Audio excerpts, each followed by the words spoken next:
Good news. I flipped through it. This is Young's Red Book, and I will read from the beginning soon, but I just want to do this way to the south bit, which is short, and get to bed. But here is some of Young's Red Book translated in English. The Way to the South. In 1918, Young wrote a paper entitled, quote, On the Unconscious, end quote, where he noted that all of us stood between two worlds, the world of the external perception and the world of perceptions of the unconscious. This distinction depicted his experience at this time. He wrote that Friedrich Schiller had claimed that the approximation of these two worlds was through art. By contrast, Young argued, I am of the opinion that the union of the rational and irrational truth is to be found not so much in art as in the symbol per se, for it is the essence of the symbol to contain both the rational and irrational.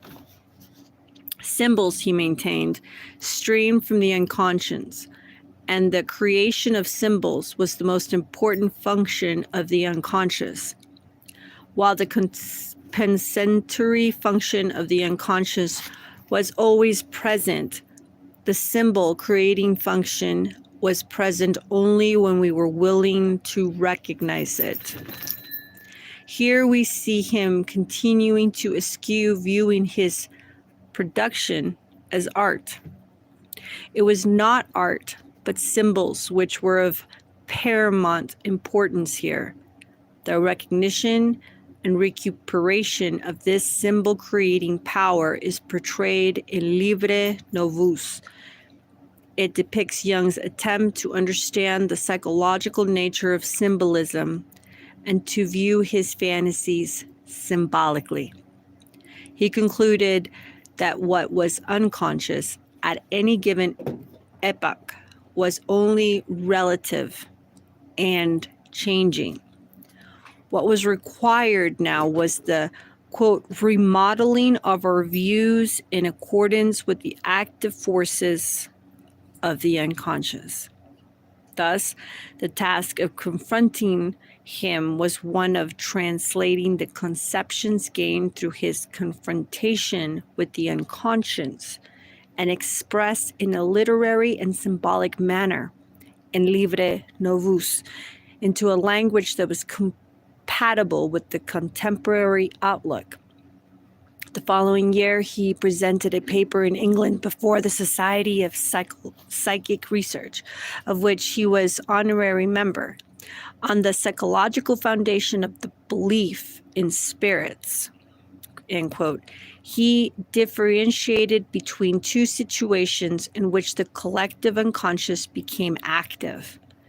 In the first, it became activated through a criticism in an individualized life and the collapse of hopes and expectations.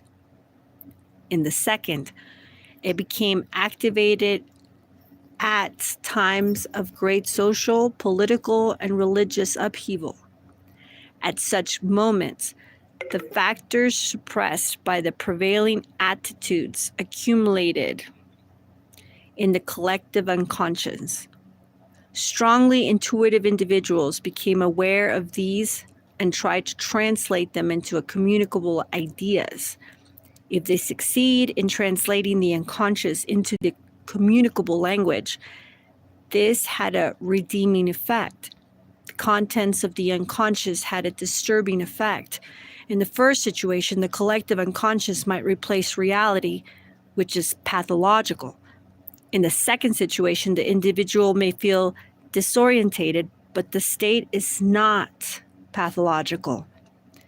This differentiation suggests that Young's viewed his own experience as falling under the second heading, namely, the activation of the collective unconscious due to the general cultural upheaval.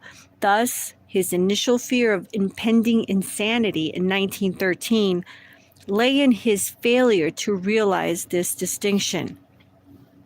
In 1918, he presented a series of seminars to the Psychological Club on his work on typology and was engaged in extensive scholarly research on this subject at this time.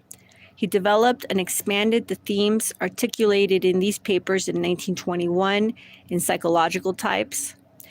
As regards the working over of themes of Livre Novus, the most important section was Chapter 5, quote, the type problem in poetry. The basic issue discussed here was how the problem of opposites could be resolved through the production of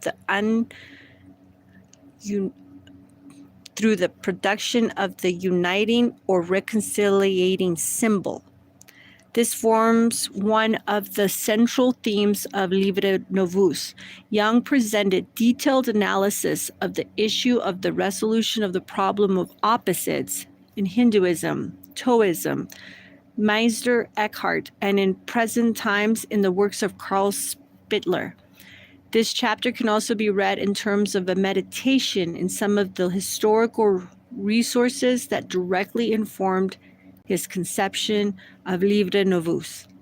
It also heralded the introduction of an important method. Rather than directly discussing the issue of the reconciliation of opposites in Livre Novus, he sought out historical analogies and commented upon them. In 1921, the self emerged as a psychological concept. Jung defined it as follows. Inasmuch as the I is the only center of my field of conscience, it is not identical with the totality of my psyche, being merely a complex among other complexes.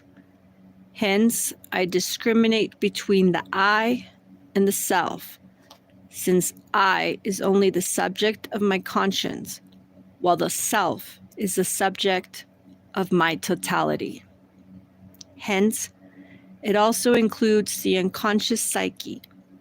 In this sense, the self would be an ideal greatness which embraces and includes the I. In unconscious fantasy, the self often appears as the superordinated or ideal personality, as Faust in the relation of Goethe and Zarathustra to Nietzsche. To thine own self be true. More later. Toodles.